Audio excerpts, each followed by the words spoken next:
Price Lord. அனைவருக்கும் மதிய வணக்கம். எல்லாரும் சாப்பிட்டீங்களா? சாப்பிட்டீங்களா? சந்தோஷமா இருக்கீங்களா? சரி, எங்க இருக்கீங்க? எதுக்காக வந்திருக்கீங்க? வாலிபர் முகாமா? என்ன கத்துக்கிட்டீங்க? எதுக்காக வாலிபர் முகாம்?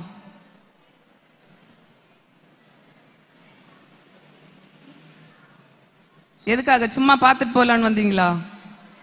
அப்புறம் எதற்காக இந்த வாலிபர் முகாம்? ஆவிக்குரிய வாழ்க்கையில வளர்றதுக்கா? சரி, நல்ல விஷயம். ஆவிக்குரிய வாழ்க்கையில நம்ம எப்படி வளர்றோமோ அதற்கு வசனத்தோடு கூட நம்ம எப்படி இருக்கணும், என்ன செய்யணும், என்ன செய்யக்கூடாது அப்படிங்கிற சட்டத்திட்டங்கள், வரைமுறைகள் நமக்கு கொடுக்கப்பட்டிருக்கு இல்லையா? அதையும் நீங்க தெரிஞ்சுக்கணும் இல்லையா?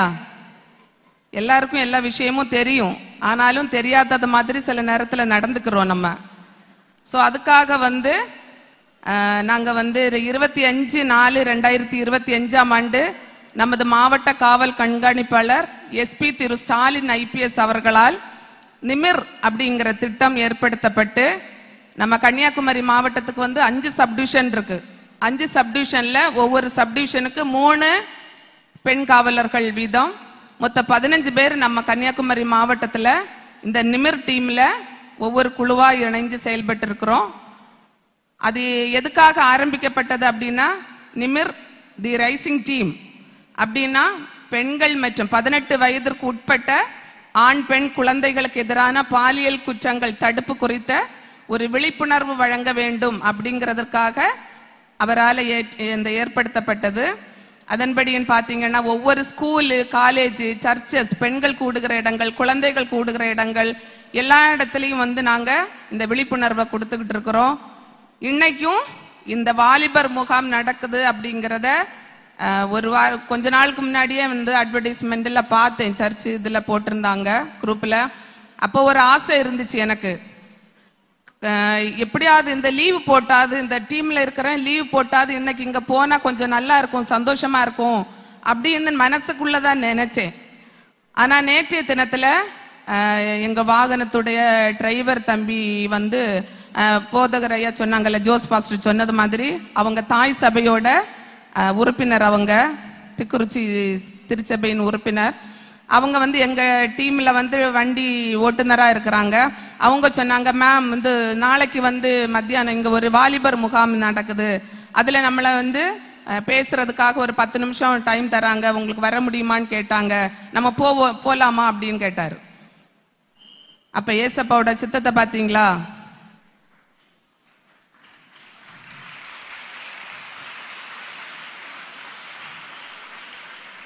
நம்ம சிந்தனைகள், நம்ம எண்ணங்கள், நம்மளுடைய செயல்கள் நம்ம நல்லவையாக சிந்திச்சோம் அப்படின்னா நிச்சயமாக அதற்கு இறைவன் உறுதுணை செய்வாருங்கிறதற்கு ஒரு முக்கியமான சாட்சி.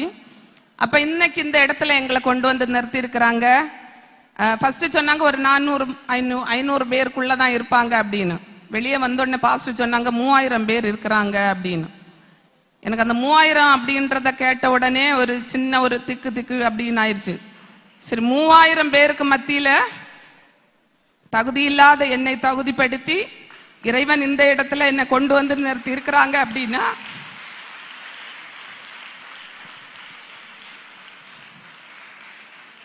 இது இறைவனுடைய ஒரு மிகப்பெரிய ஈவு, இரக்கம், கிருபை அப்படின்னு தான் சொல்லுவேன். இது எதுக்காக அப்படின்னா, இன்னைக்கு உள்ள கால சூழ்நிலையில பாத்தீங்க அப்படின்னா நம்ம மாவட்டத்தை பொறுத்த வரைக்கும் கன்னியாகுமரி மாவட்டம் படிப்பறிவுல நம்பர் 1, பொருளாதாரத்துல நம்ம வெளியூர் போனா தெரியும், வரதட்சணைங்கிறது நம்ம ஊர் மாவட்டத்துல தான் அதிகமா இருக்கும். எல்லாரும் நல்ல வசதியா இருப்பாங்க, படிப்பறிவு நிறைஞ்சவங்க, வேலை பார்க்கறவங்க, கவர்மெண்ட் வேலை பார்க்கறவங்க. நம்ம கன்னியாகுமரி மாவட்டத்தை சார்ந்தவங்க சென்னை வரைக்கும், எங்க காஷ்மீர் போனாலும் அங்கேயும் கன்னியாகுமரியில் உள்ளவங்க இருப்பாங்க. கன்னியாகுமரி முதல் காஷ்மீர் வரை கன்னியாகுமரி மாவட்டத்தை சேர்ந்தவங்க எங்கேயாவது இருப்பாங்க, ஒரு நபராது இருப்பாங்க. அப்படிப்பட்ட சிறப்புமிக்க வரலாற்று சிறப்புமிக்க நம்ம மாவட்டம் போக்சோ கேஸ். போக்சோ அப்படின்னா protection of child from sexual offences act 2012 ஆரம்பிச்சாங்க இந்த சட்டம்.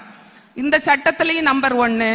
நம்ம ஆக்சிடென்ட் கேஸ் பார்த்தீங்கன்னா நமக்கு போதை பொருட்கள் இப்படி நிறைய விஷயத்துல நம்ம கடவுளுக்கு பிரியமில்லாத செயல்கள் செய்கிறதுலையும் நம்ம என்ன செய்தோம், நம்ம மாவட்டம் தான் முதலிடத்துல இருக்குது. இப்போ எங்க இருந்தோ வந்த ஒரு எஸ்பி சாருக்கு ஏன் இந்த சிந்தனை வரணும், நம்ம மாவட்டத்தை இந்த பொருள் இதுல போக்குவரத்து இதுல ஆக்சிடென்ட் இல்லாத குமரியாக மாத்தணும், போக்சோ இல்லாத குமரி மாவட்டமா மாத்தணும், இல்ல போதை பொருள் இல்லாத குமரி மாவட்டமா மாத்தணும் அப்படின்னு நிறைய செயல்கள் செஞ்சுக்கிட்டு இருக்காங்க. உங்களுக்கு எல்லாருக்குமே தெரியும். அப்ப ஏன் அவருக்கு இருக்கிற ஆசை நம்மளுக்கு இருக்காதா இல்லையா?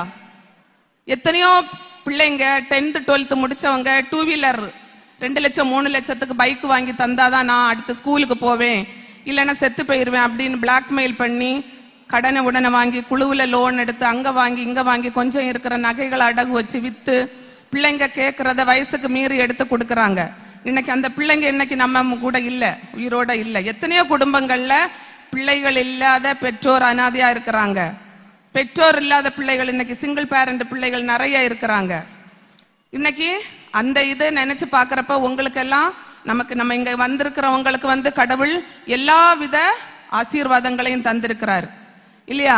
இன்னைக்கு இதே லீவு நாள் பார்த்தீங்க அப்படின்னா எத்தனையோ வாலிபர்கள், எத்தனையோ குழந்தைகள், எத்தனையோ பெண்கள், எத்தனையோ ஆண்கள் எங்கே எல்லாமோ பொழுதுபோக்குக்காக சிற்றின்ப ஆசைகளுக்கு ஆசைப்பட்டு கொஞ்ச நேரத்தை கிடைக்கிற கொஞ்ச நேரத்தை சிற்றின்பமா உலக ஆசாபாசங்களுக்கு மத்தியில உலகத்தை இதுக்கு நோக்கி ஓடிக்கிட்டு இருக்கிறாங்க.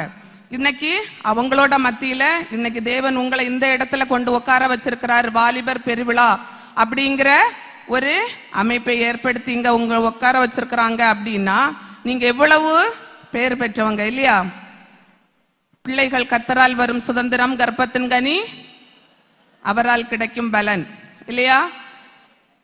பால வைத்தியன் குமாரர் பலவான் கையில் உள்ள அம்புகளுக்கு ஒப்பாயிருக்கிறார்கள். சிறு பிள்ளைகள் என்னிடத்தில் வருகிறதற்கு இடம் கொடுங்கள், அவர்களை தடை பண்ணாதிருங்கள், தேவனுடைய ராஜ்யம் அப்படிப்பட்டவர்களுடையது. இப்படி எத்தனையோ விஷயங்கள் இல்லையா? ஆனா நம்ம வசனத்தின்படி வாழ்றோமா? நடக்கிறீங்களா? சண்டே ஸ்கூல்ல எல்லாருக்கும் சின்ன வயசுலயே வசனங்கள் சொல்லி கொடுப்பாங்க இல்லையா? முதல்ல என்ன சொல்லி தருவாங்க? பிள்ளைகளே, உங்கள் பெற்றோருக்கு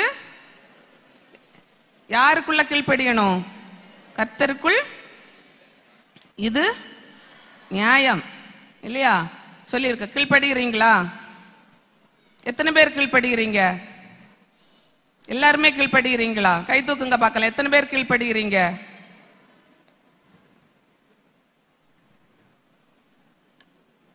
இன்னைக்கு செல்போனுங்கிற ஒண்ணு செல்போனுக்குள்ள உலகமே செல்போனுக்குள்ள வந்துருச்சு. உலகத்துக்குள்ள செல்போன் இருந்த காலம் மாறி செல்போனுக்குள்ள உலகமே வந்துருச்சு. எது எல்லாம் அம்மா அப்பா தவிர எல்லாமே எல்லா விஷயமும் நம்மளுக்கு அதுல கிடைக்கும். அப்படிதானா? இன்னைக்கு ஃப்ரீ ஃபயருங்கிற கேம், செல்போன், இன்ஸ்டாகிராம், ஃபேஸ்புக்கு, சின்ன குழந்தைங்க 18 வயதிற்கு உட்பட்ட குழந்தைகள், ஆண் பெண் குழந்தைகள் அப்படின்னு போக்சோ சட்டம் சொல்லுது. இந்த சட்டத்தின்படி பார்த்தீங்க அப்படின்னா 18 வயதிற்கு உட்பட்ட குழந்தைகளுக்கு யாரெல்லாம் ஒரு தவறான பேசினாலோ, தவறான ஒரு செய்கை காமிச்சாலோ, தவறாக ஒரு உடம்புல தொட்டாலோ பாலியல் குற்றம், பெண் குழந்தைகளுக்கு எதிராக செய்யக்கூடிய பாலியல் குற்றங்கள், பேசுறது, செய்கை காட்டுறது, தொடுறது. அதனால ஸ்கூல்ல இருந்தே நாங்க சொல்லி கொடுக்குறோம். பிள்ளைகள் நிறைய பிள்ளைகள் எங்களை பார்த்திருப்பீங்க. நாங்க சிங்க பெண்கள் கிடையாது, நிமிர் டீம், எஸ்பி சாரோட நிமிர் டீம். சரியா? அவங்க என்ன சொல்லி கொடுத்துருக்காங்க? குட் டச் பேட் டச் சொல்லி கொடுத்துருக்காங்க இல்லையா? தெரியுமா இல்லையா? Good touch bad touch, good டச்சுக்கும் பேட் டச்சுக்கும் என்ன வித்தியாசம்? கண்டிப்பாக அது தெரிஞ்சிருக்கணும், குழந்தைங்க தெரிஞ்சிருக்கணும். இப்ப எதுவுமே வேண்டாம், குட் டச்சும் வேண்டாம், பேட் டச்சும் வேண்டாம், நோ டச். என்ன சொல்லணும்? யாராவது உங்க உடம்புல தொட்டு பேசினாங்கன்னா அலோ பண்ணலாமா? பண்ணக்கூடாது. டோன் டச் சொல்லணும். சரியா? அதே மாதிரி தெரியாதவங்க யாராச்சும் சாக்லேட், ஐஸ்கிரீம், கூல் ட்ரிங்க்ஸ், ஏதாவது உங்களுக்கு பிடிச்ச பொருட்கள் வாங்கி கொடுப்பாங்க. வாங்கி கொடுத்து மறைவான இடத்துக்கு வா, நான் செல்போன்ல ஒரு ஆபாசமான படத்தை காமிச்சு தரேன், இல்லைன்னா வேற ஏதோ ஒன்று பண்றேன், ஏதாவது உங்களை மிரட்டி பணிய வைப்பாங்க. அப்படி செஞ்சாங்க அப்படின்னா சைல்டு ஹெல்ப்லைன் நம்பர் 1 இருக்குது. தெரியுமா எல்லாருக்கும்? சொல்லுங்க பார்க்கலாம். 1098 அந்த நம்பருக்கு கால் பண்ணி சொல்லலாம். அப்பதான் கேட்பீங்க, நீங்க தான் செல்போனே பார்க்க கூடாதுன்னு சொல்றீங்களே, எப்படி சொல்றது அப்படின்னு. அப்படிதானா? செல்போனே பார்க்க கூடாதுன்னு சொல்றீங்களே, அப்படி எப்படி சொல்றது அப்படின்னு. வீட்டுல போன் இருக்குமா இல்லையா? இல்லைன்னா அம்மா அப்பாட்ட சொல்லலாம், தாத்தா பாட்டிகிட்ட சொல்லலாம். இன்னைக்கு நிறைய வீட்டுல பாத்தீங்க அப்படின்னா, அந்த காலத்துல எல்லாம் தாத்தா பாட்டிகள் இருக்கிறது ஒரு வரம். குடும்பமா கூட்டு குடும்பமா இருக்கிறது ஒரு வரம். இந்த மாதிரி போக்சோ கேஸ் நடந்தது இல்ல. பக்கத்து வீட்டுக்காரன் பிள்ளைய தொட்டான், பாலியல் தொந்தரவு செஞ்சான், பெத்த அப்பா செஞ்சாரு அப்படின்னு எல்லாம் எங்கேயுமே நம்ம கேள்விப்பட்டதில்ல. நம்ம மாவட்டத்தில் இப்ப நடந்துகிட்டு இருக்குது. அது எதனால அப்படின்னா, கூட்டு குடும்பமா தாத்தா பாட்டி சித்தப்பா மாமா மாமின்னு ஒரு பெரிய வட்டத்துக்குள்ள இருந்தோம். இப்போ நாம் ஒருவர் நமக்கு ஏன் இன்னொருவர் அப்படிங்கிற நிலைமைக்கு வந்துருச்சு. அப்படிதானே? அப்படிதான் இருக்கிறோம். அப்போ நம்மளுக்கு உறவுகள் மகிமைகள் மேன்மைகள் தெரியல. பிள்ளைங்களுக்கு உறவுகள், இது யாரு சித்தப்பா, இது அப்பா, இது தாத்தா பாட்டி அப்படிங்கிறது எதுவுமே தெரியல. இன்னைக்கு நாங்க பாத்தீங்கன்னா ஒரு வயசானவர் 90 வயசு, அவருக்கு 7 பிள்ளைங்க இருக்கிறாங்க. 7 பிள்ளைங்களும் நல்ல நிலைமையில இருக்கிறாங்க. அவரை யாருமே கவனிக்கல.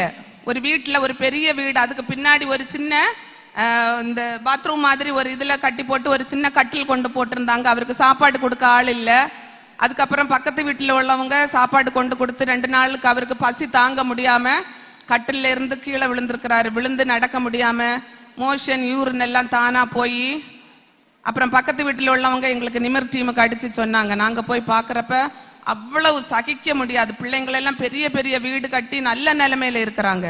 ஆனா அந்த முதியவரை பார்க்க முடியாது. அவரோட கேஸ் ஹிஸ்டரி எடுத்து கேட்டீங்கன்னா, அவருக்கு 7வது பெண் குழந்தை. அந்த 7வது பெண் குழந்தைக்கு 3 வயசா இருக்கும் போது அந்த அம்மா, அந்த பிள்ளைங்களோட அம்மா இறந்துடுறாங்க. இறந்ததுல இருந்து ஊருக்காரங்க சொந்தக்காரங்க எல்லாரும் சொன்னாங்களாம், பிள்ளைங்க சின்ன பிள்ளைங்களா இருக்கிறாங்க, நீங்க இன்னொரு கல்யாணம் பண்ணு அப்படின்னு. அப்ப அந்த தாத்தா சொன்னாரா, யார் வந்தாலும் என் பொண்டாட்டி மாதிரி என் பிள்ளைங்களை பார்த்துக்கிட மாட்டாங்க. என் பிள்ளைகளுக்கு நான் அம்மாவும் அப்பாவும் நானே பார்த்துக்கிட்டேன் அப்படின்னு சொல்லி வேற கல்யாணமே பண்ணாம அந்த தாத்தா 7 பிள்ளைங்களையும் நல்லா படிக்க வச்சு நல்ல இடத்துல கல்யாணம் பண்ணி கொடுத்து எல்லாமே செட்டில் ஆயிட்டாங்க. சொத்தையும் எல்லாத்துக்கும் எழுதி கொடுத்துட்டாரு. கடைசியில் அவரை பராமரிக்க ஆள் இல்லாம நாங்க போய் நிமிர் டீம் போய் அவரை ஒரு அரண்மனையில ஒரு முதியோர் இல்லத்துல கொண்டு சேர்த்தோம். அவர் லாஸ்ட் வீக் இறந்தும் போயிட்டாரு. இன்னைக்கு உள்ள சிச்சுவேஷன் அப்படிதான் இருக்குது. செல்போனுக்கு கொடுக்கிற மரியாதைய குடும்ப உறவுகளுக்கு, பெற்றோருக்கு பிள்ளைகள் கொடுப்பதில்லை. பிள்ளைகள் யாரையோ ஏமாத்துறாங்க அப்படின்னு நினைச்சுக்கிட்டு அவங்களை ஏமாத்திக்கிறாங்க. இன்னைக்கு பாத்தீங்க அப்படின்னா சோசியல் மீடியா அப்படிங்கிற ஒரு தாக்கம், சோசியல் மீடியாவினால ஏற்படக்கூடிய தாக்கம் 18 வயசுக்கு உட்பட்ட குழந்தைகள், சின்ன குழந்தைகள் மட்டுமில்ல, 6th படிக்கிற பொண்ணு, 8th படிக்கிற பொண்ணு. 2025 நீங்க தக்கலை பகுதியில பார்த்திருப்பீங்க, ஒரு பிள்ளை இன்ஸ்டாகிராம்ல ஃபேஸ்புக்கில் ஒரே ஒரு நாள் 2 நிமிஷம் ஒரு பையன் கூட சாட் பண்றா. சாட் பண்றதுக்கு விளைவு 2 மாசம் கன்சீவ் ஆகுது அந்த பிள்ளை. ஒரே நாள் நடந்த விஷயம். ரொம்ப நாளெல்லாம் பேசல, 1 மாசம் பேசல, 2 மாசம் பேசல, வருஷக்கணக்கா பேசல, யாருன்னே தெரியாது, முகம் தெரியாதவன் கூட இன்ஸ்டாகிராம்ல பேசி 8ஆம் கிளாஸ் படிக்கிற பொண்ணு, 13 வயது சிறுமி. நீங்க பேப்பர்ல நியூஸ்ல எல்லாம் பார்த்திருப்பீங்க. 2 மாதம் கன்சீவ் ஆகி வயிறு வலியும் வாந்தியும் ஸ்கூலுக்கு போயிட்டு இருக்கிறப்ப முடியலன்னு சொல்லி அம்மா ஹாஸ்பிட்டலுக்கு கொண்டு போறாங்க. போற வழியில டாக்டர் செக் பண்ணி டவுட்டா இருந்ததுனால ஸ்கேன் எடுக்க விடுறாங்க. ஸ்கேன் ரிப்போர்ட்ல அந்த பொண்ணு 2 மாத கர்ப்பமா இருக்கிறதா சொல்றாங்க. உடனே எங்க ஸ்டேஷனுக்கு தகவல் சொல்றாங்க. நாங்க போய் விசாரிச்சு அந்த பொண்ணு, அப்புறம் எஸ்பி சாரோட உதவினால சைபர் கிரைமுக்கு அந்த பொண்ணோட கால் டீட்டெயில்ஸ் கொடுத்து அப்படிதான் அந்த அக்யூஸ்டை செக்யூர் பண்ணோம். அவனை பாத்தீங்க அப்படின்னா 26 வயசு அவனுக்கு. அந்த பையன் நம்ம கன்னியாகுமரி மாவட்டத்துல மட்டும் 13 ஸ்டேஷன்ல அவனுக்கு கஞ்சா கேஸ் இருக்குது. இன்ஸ்டாகிராம் ஃபேஸ்புக்ல எல்லாம் வர்றவங்க நல்லவங்களா வருவாங்களா? முகம் தெரியாத நபர்கள் கூட மணிக்கணக்கா இருட்டுல உட்கார்ந்து சாட் பண்றதை விட உங்க நடு காலில் வீட்டுல காலில் உட்கார்ந்து உங்க அம்மா அப்பா கூட உட்கார்ந்து பேசி பாருங்க, உங்களுக்கு நிறைய அனுபவங்களும் ஆசீர்வாதங்களும் கிடைக்கும். நீங்க யாரை ஏமாத்துறதான்னு நினைச்சுக்கிட்டு உங்களையே நீங்க ஏமாத்திக்கிட்டு இருக்காருங்க. வாலிப பிள்ளைகள் ரொம்ப ஜாக்கிரதையா இருக்கணும். வாலிப பிராயத்திலே உன் சிருஷ்டிகரை நினை அப்படின்னு வேதம் சொல்லுது. வேதத்தின்படி வாழ நீங்க கத்துக்கிட்டீங்க அப்படின்னா எந்த ஒரு தவறான விஷயத்துக்கும் நீங்க அடிக்ட் ஆக மாட்டீங்க. ஏதாவது நீங்க தவறான விஷயம் பண்ணும்போது உங்க மனசாட்சியை உங்களை கேட்கும், இது தப்பு, இது செய்யக்கூடாது, இது போகக்கூடாது, இந்த வழியில போகக்கூடாது அப்படிங்கிறது நம்மளை ஆண்டவர் உணர்த்துவார். அந்த வழியில போனீங்க அப்படின்னா உங்களோட கால் வந்து எடுக்கண்ல சிக்கி கொள்ளாதபடிக்கு அவர் என்ன செய்வாரு? பாதுகாப்பார். இன்னைக்கு அதே மாதிரி போதை பொருள், எங்க பார்த்தாலும் போதை, எதிலும் போதை, எங்கும் போதை, எதிலும் போதை. இன்னைக்கு சின்ன சின்ன குழந்தைங்க, சின்ன சின்ன பிள்ளைங்க, ஒவ்வொரு ஸ்கூல்ல போய் பார்த்தா தெரியும். 6ஆம் கிளாஸ் படிக்கிற பிள்ளை, 4ஆம் கிளாஸ் படிக்கிற பையன், சின்ன பொம்பளை பிள்ளைங்க வந்து ஒரு ஸ்கூல்ல டூர் போறாங்க. டூருக்கு கூட்டிட்டு போறாங்க. 10th 12th பிள்ளைங்களை கூட்டிட்டு போகும்போது ஒரு பொண்ணு, வாலிப பிள்ளை, ஒரு பிள்ளை வந்து அந்த ஸ்கூல்ல உள்ள அட்டெண்டர் ஓஏ இருப்பாங்க இல்லையா, பெல் அடிக்கிறவரு, அவர்கிட்ட காசு கொடுத்து விட்டு கடையில இருந்து பிராண்டி வாங்கி அந்த பொண்ணு அதை மிக்ஸ் பண்ணி அந்த வாத்தியார், ஒரு திருமணமாகாத ஒரு வாத்தியாருக்கு அந்த பிள்ளை மிக்ஸ் பண்ணி அந்த பேகுக்குள்ள போட்டு வச்சிருக்குது, கொண்டு கொடுக்கறதுக்காக, வாத்தியாருக்கு கொடுக்கறதுக்காக. அங்க போன இடத்துல வந்து வெளியூருக்கு போறாங்க, ரொம்ப வெயில். வெளியே போகும்போது ஒரு பொண்ணு, அந்த டீம்ல ஒரு பிள்ளை வந்து மயக்கம் போட்டு விழுந்த உடனே என்ன பண்றாங்க அப்படின்னா, இந்த பொண்ணோட பேக்ல இருக்கிற தண்ணி பாட்டில் நினைச்சிட்டு எடுத்து கொடுக்குறாங்க. குடிக்க கொடுத்த உடனே அந்த பிள்ளைக்கு தொண்டை எல்லாம் எரிச்சலாகி அதுக்கப்புறம் கஷ்டமா இருந்துச்சுன்னு சொல்லி ஹாஸ்பிட்டல்ல அட்மிட் பண்றாங்க. அதுக்கப்புறம் கொஞ்ச நாள் கழிச்சு தான் எங்களுக்கு அந்த பிரச்சனை, அது சம்பந்தமா கம்ப்ளைண்ட் வருது, போய் என்ன எதுன்னு விசாரிங்க அப்படின்னு. இப்படி எத்தனையோ விஷயங்கள். நம்ம வாழ்க்கையில ஜெயிக்கணும் அப்படின்னா ஒரே ஒரு விஷயம்தான். வாழ்க்கையில ஜெயிக்கிறதுக்கு நீ ஒண்ணு செஞ்சு பாருங்க. தம்பிங்க, வாலிப தம்பி தங்கைகள் நிறைய பேர் இருக்கிறீங்க. ஒண்ணு சுய பரிசோதனை உங்களை செஞ்சு கொள்ளுங்க.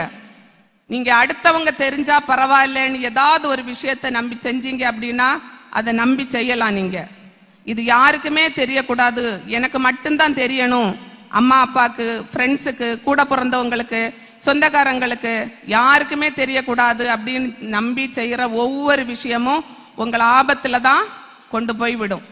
அதனால தயவு செஞ்சு அந்த மாதிரி விஷயங்களை பண்ணாதீங்க. அதை உங்களை நீங்க ஒரு செயல் செய்யறதுக்கு முன்னாடி உங்களை சுய பரிசோதனை செய்து கொள்ளுங்க. நீங்களே செஞ்சு பாருங்க, இது செய்யலாமா, இது செய்யக்கூடாதா அப்படின்னு. நெருப்புன்னா சுடும் அப்படிங்கிறது தெரியும். ஆனா வீம்புக்கு நம்ம செஞ்சுட்டோம் அப்படின்னா யாருக்கு உடம்பு புண்ணாகும்? நம்மளோட உடம்பு தான் புண்ணாகும். ஒரு பறவை வந்து ஒரு மரத்துல போய் உட்காருது அப்படின்னா அது எப்பமாவது அந்த உட்கார்ற மரத்தோட கிளைய நம்பி உட்காருமா? உட்காருமா? எதை நம்பி உட்காரும்? தன்னோட ரெக்கைய நம்பிதான் உட்காரும் இல்லையா? அதே மாதிரி தான் உங்களுக்கு தன்னம்பிக்கை அப்படிங்கிற ஒண்ணு நிச்சயமா வேணும். அதே மாதிரி படிப்பு, கல்வி மட்டும்தான் உங்களை சிறந்த ஒரு மாணவனா மாணவியா ஒரு இந்த உலகுக்கு உங்களை எடுத்துக்காட்டா விளங்க செய்யக்கூடியது சிறந்த கல்வி மட்டும்தான். அந்த கல்வியும் ஒழுக்கத்துடன் கூடிய கல்வியா இருக்கணும். அது இருந்தா மட்டும்தான் உங்களால உங்களோட இலட்சியத்தை அடைய முடியும். ஒழுக்கம் விழுப்பம் தரலான் ஒழுக்கம் உயிரினும் ஓம்பப்படும். ஒழுக்கம் இல்லாத வாழ்வு சீரோதான். ஒரு போட்டிங் போறோம், போட்டிங் போறப்ப நம்மளுக்கு அந்த ஒரு போட்டுக்கு வந்து நடுக்கடல்ல கவிழ்ந்துருது அப்படின்னா நம்ம என்ன செய்வோம்? எப்படியாவது நீந்தி கரை சேரணும்னு நினைக்கிறப்ப ஒரு பக்கத்துல ஒரு மரத்துண்டு கண்ணுக்கு தட்டுப்படுது. மரத்துண்டை பிடிச்சு இது பண்ணணும் அப்படின்னு நினைக்கிறீங்க. பக்கத்துல ஒரு தங்க கட்டி கிடைக்குது. எதை எடுப்பீங்க? தங்க கட்டியா மரத்துண்டா? எதை சூஸ் பண்ணுவீங்க? மரத்துண்டு இல்லையா? ஏன்னா மரத்துண்டு தண்ணியில மூழ்காது, தங்க கட்டி தண்ணியில மூழ்கிறோம். ஒழுக்கம் இல்லாதவங்க வாழ்வும் நடுக்கடல்ல கிடைக்கிற தங்க கட்டிக்கு சமானம். அதனால யாருக்கும் எந்த பிரயோஜனம் இல்லை, உங்களுக்கும் இல்லை, அடுத்தவங்களுக்கும் இல்லை. அதனால உங்களோட நடவடிக்கை செயல், இவங்களை பார்த்து இவங்க கிறிஸ்தவங்க, இவங்க கிறிஸ்தவள், கிறிஸ்து பிளஸ் அவன், கிறிஸ்து பிளஸ் அவள் என்பதை நீங்க உலகுக்கு வெளிச்சம் போட்டு காட்டணும் அப்படின்னா நிச்சயமா உங்களோட செயல்கள் மற்றவங்களுக்கு கஷ்டப்படுத்தாத அளவுக்கு நீங்க நடந்து கொள்ளணும். அப்படி நடந்துகிட்டீங்க அப்படின்னா ஃபர்ஸ்ட் உங்களை பெற்றோருக்கு கீழ்ப்படிங்க, ஆசிரியர்களுக்கு கீழ்ப்படிங்க, பெற்றோரை மதியுங்க, அன்பு செலுத்துங்க. நீங்க ஒவ்வொருத்தரும் இறைவனோட வார்த்தையை நம்பி வசனத்திற்கு கட்டுப்பட்டு உங்க வாழ்க்கையை வந்து இறைவனுக்கு அர்ப்பணிச்சு வாழ்ந்தீங்க அப்படின்னா வாழ்க்கையில 100% வெற்றியாளர்களாக சிறந்த சாதனையாளர்களாக வர முடியும் அப்படிங்கறத இந்த நல்ல நேரத்தில் கூறி எங்களுக்கு இந்த வாய்ப்பு அளித்தமைக்கு இந்த வாலிபர் முகாமுடைய ஒருங்கிணைப்பாளர் பாஸ்டர் ஜோஸ் அவர்களுக்கும் அந்த கமிட்டி அங்கத்தினர்கள் பொறுப்பாளர்கள் அத்தனை பேருக்கும் இங்க வந்திருக்கிற பெற்றோர் மாணவர்கள் வாலிபர்கள் அத்தனை பேருக்கும் எங்களது காவல்துறை நிமிர் டீமின் சார்பாக மனமார்ந்த நன்றியும் வணக்கத்தையும் கூறிக்கொள்கிறோம். நன்றி.